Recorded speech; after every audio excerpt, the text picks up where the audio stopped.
नमस्कार. संगम स्पर्धा परीक्षा केंद्रामध्ये तुमचं खूप खूप स्वागत आहे. आणि आज मी सगळ्या विद्यार्थ्यांसाठी एक खूप महत्त्वाच्या ज्या जागा निघाल्या आहेत त्याची तुम्हाला माहिती देण्यासाठी हा व्हिडिओ घेऊन आले आहे. हे बघा, एकदम नॉर्मल विद्यार्थी पण ही परीक्षा क्रॅक करू शकतो. खूप मिनिमल अभ्यास लागतोय आपल्याला.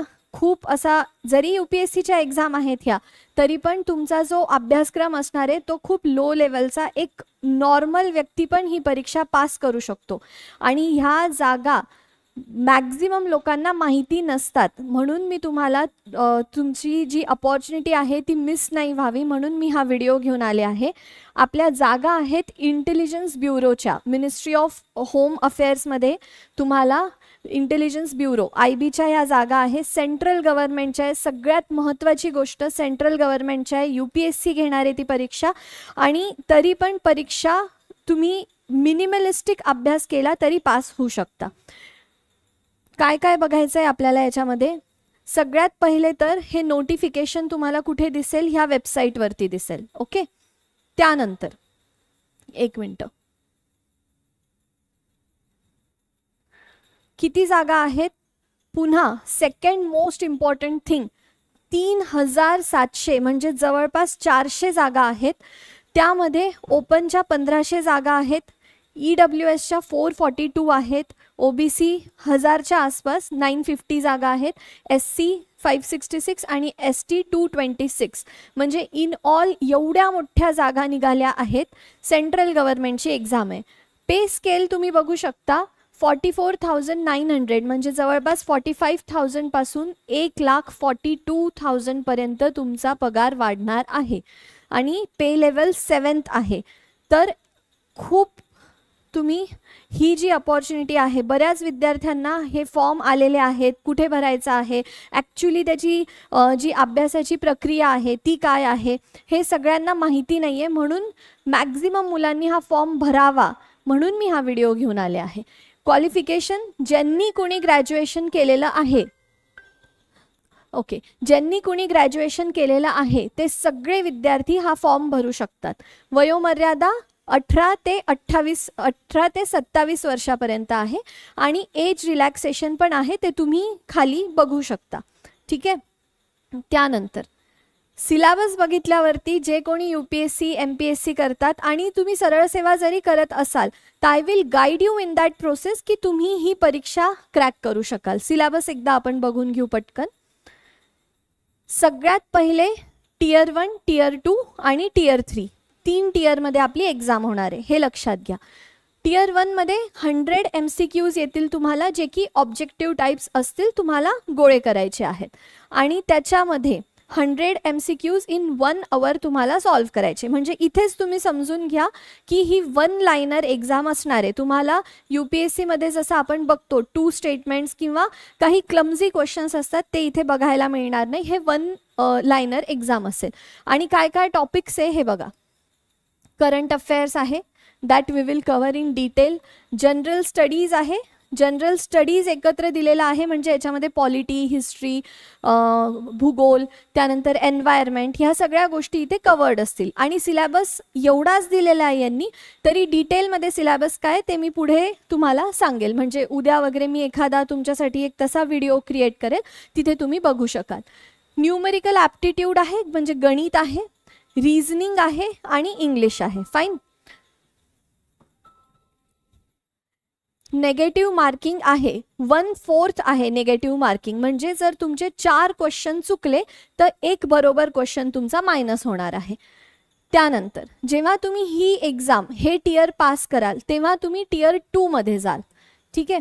Tier 2 मध्ये काय, आता आपल्याला सगळ्यात एकदम महत्त्वाची गोष्ट, डिस्क्रिप्टिव्ह टाईप पेपर आहे आणि फक्त 50 मार्क्सचा आहे. त्याच्यामध्ये तुम्हाला एसे लिहायचा आहे 20 मार्क्स. जर आता तुम्हाला वाटत असेल की मी शाळेनंतर कधी एसे लिहिलेला नाही आहे, तर तुम्ही आपल्या ह्याच चॅनलवरती खाली खाली जा. माझा एसेचा बॉम्बे हायकोर्टसाठीचा तो व्हिडिओ आहे, त्याच्यामध्ये मी फक्त इंट्रोडक्शन शिकवलं आहे. एक साधारण व्यक्ती पण तो व्हिडिओ बघून वर्ल्डमधलं टॉप मोस्ट बेस्ट इंट्रोडक्शन लिहू शकतो. अशा प्रकारे तुम्हाला मी एसे पण शिकवून देईल. That you just rely on me trust on me and give your 100%. Whatever I am teaching you, you should just listen it and you have to just perform according to what I am saying. हे जे 20 marks आहेत ते आपले तर fix होणार आहे. त्यानंतर comprehension आहे जे की 10 मार्काला आहे. म्हणजे तिथेच तुम्हाला पॅसेज दिलेला असेल, त्यानंतर पॅसेजवरती काही क्वेश्चन्स असतील ते तुम्हाला लिहायचे आहेत. लॉन्ग आन्सर टाईप क्वेश्चन्स आहेत जे की फक्त 2 आहेत. म्हणजे काहीही तुम्हाला ते 2 क्वेश्चन्स विचारतील, जनरल स्टडीजमधले असतील ते, ऑब्व्हियसली रिझनिंग किंवा गणितामधले नसतील. जनरल स्टडीजमधले करंट अफेअर्स जसं की इकॉनॉमिक्स, सोशो पॉलिटिकल इश्यूजवरती 20 क्वेश्चन्स, 20 मार्क्स आहेत ते, आणि 2 क्वेश्चन्स असणार आहे. पूर्ण एक्झाम आपली 50 मार्क्सची असणार आहे. टियर 2 तुम्ही पास झाले की the last level is tier 3, that is interview again of 100 marks. That is a lot of weightage. डिस्क्रिप्टिव्हपेक्षा तुम्हाला इंटरव्ह्यूमध्ये जास्त मार्क्स आहेत. आपण इंटरव्ह्यूमध्ये पण तुमच्याकडनं पर्सनॅलिटी डेव्हलपमेंटची तयारी करून घेऊ, ज्यामध्ये सगळ्यात आधी आम्ही तुम्हाला सांगू की बाबा इंटरव्ह्यूमध्ये कसं बोलत असतात, कसं म्हणजे एक्झामिनरनी, इंटरव्ह्यू पॅनलनी क्वेश्चन विचारला की आपण लगेच उत्तर द्यायचं की एक पॉज घेऊन द्यायचं, काय प्रकारचं आपलं ॲटिट्यूड असायला पाहिजे, अक्षरशः काय घालून जायचं इंटरव्ह्यूला, मुलांना वेगळा मुलींना वेगळा, आपण ते सगळे आधी लेक्चर्स घेऊ आणि त्यानंतर मॉक इंटरव्ह्यूज पण आपण देऊन घेऊ. इथपर्यंत तुम्ही 100% मी तुम्हाला पाठवेल, ठीक आहे. आणि त्यानंतर आपण फायनली सिलेक्ट होणार आहोत. तर ही एक खूप नॉर्मल अशी एक्झाम आहे. याच्यामध्ये त्यांनी तुम्हाला कम्प्युटर नाही टाकला आहे किंवा जनरल स्टडीज खूप डिटेलमध्ये अभ्यास नाही करायचा आहे. हे 5 विषय आहेत आणि ते 100 मार्काला आहे. म्हणजे प्रत्येकी आपल्याला 20 मार्क्स आहेत फक्त. तर याच्यावरती आपल्याला खूप टाइमपास, खूप अवघड असे क्वेश्चन्स नाही येणार आहे. म्हणून मी म्हणत आहे, सारखी वारंवार एक गोष्ट म्हणते की ही एक्झाम सोपी आहे. जर आपण राईट स्ट्रॅटर्जीनी त्याला अप्रोच केला तर ही एक्झाम आपल्या हातातली आहे आणि जागा पण खूप जास्त आहेत. त्यानंतर सिटी ऑफ एक्झामिनेशन आहे. आपल्याला 5 चॉईसेस करायच्या आहेत सिटीच्या, की मला कोणत्या सिटीमध्ये एक्झाम द्यायची आहे. जर आपण महाराष्ट्राची गोष्ट करायची तर आपल्याकडे 36 जिल्हे आहेत, पण त्यापैकी सुमारे 17-18 जिल्हे याच्यामध्ये आहेत. तर तुम्हाला ऑप्शन दिलेले आहे. जर तुम्ही छत्रपती संभाजीनगरचे असाल तर तुम्ही 5 ऑप्शन द्यायचे. फर्स्ट ऑप्शन आपला जिल्हा द्यायचा आणि मग आसपासचे, जसं की नाशिक झालं, पुणे झालं, आपल्या आसपासचे जिल्हे बाकीचे 5 ऑप्शन्स द्यायचे. हे जे सेंटर्स आहेत ते प्लीज करून सांगते नीट बघून टाका, कारण यांनी काय दिलेलं आहे, examination city once opted will not be change under any circumstance. म्हणून तुम्ही जेव्हा 5 ऑप्शन्स देत आहात तेव्हा फर्स्ट ऑप्शन तुमचा होम डिस्ट्रिक्ट द्या आणि त्यानंतर डिस्ट्रिक्टच्या आजूबाजूचे डिस्ट्रिक्ट द्या. आणि ठीक आहे, हे झालं आपलं.